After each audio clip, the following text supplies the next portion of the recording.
So Kim, tell me a little bit about Real Leaders and conversations with Kim. Well, agriculture has some wonderful, wonderful stories that need to be told, some great success stories, and we have some great leaders that are leading these success stories. And the purpose behind this is to be able to get to meet some of these people, see them behind the scenes, and understand a little more about what they're doing and what they did to be successful in their organizations. That's the thrust of what we're trying to do. And do you think we're going to build, your plan is to kind of dig deeper, get underneath that surface of sort of the plastic story, but really get into the real story of what some of these people are doing?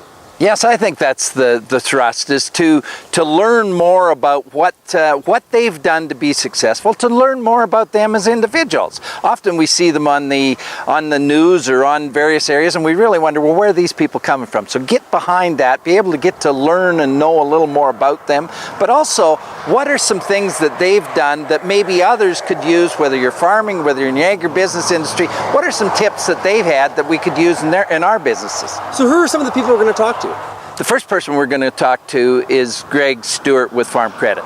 Farm Credit's an amazing story on what they're doing, and Greg is president and CEO of that. When he started, it was a $3 billion company.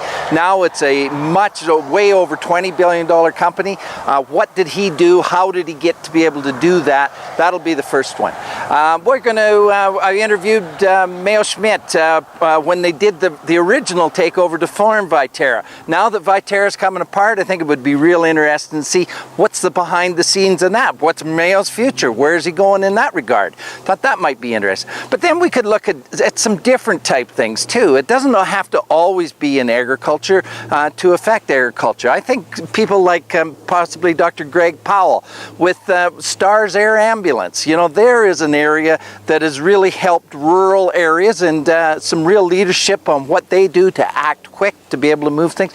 That's the kind of things that I think a lot of people would be quite interested in learning a little more about. We're quite fortunate in agriculture that we have such strong leadership inside of our, not at the farm level, at the industry level, and from extension. We have some real leaders in our industry.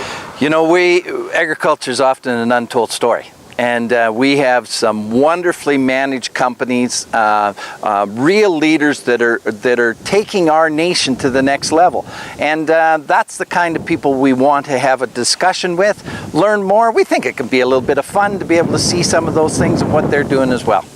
A lot of times when we think about innovation in business, we think about technology. But in agriculture, there's a lot of businesses that are really innovating. And do you think that comes from a lot of the leadership?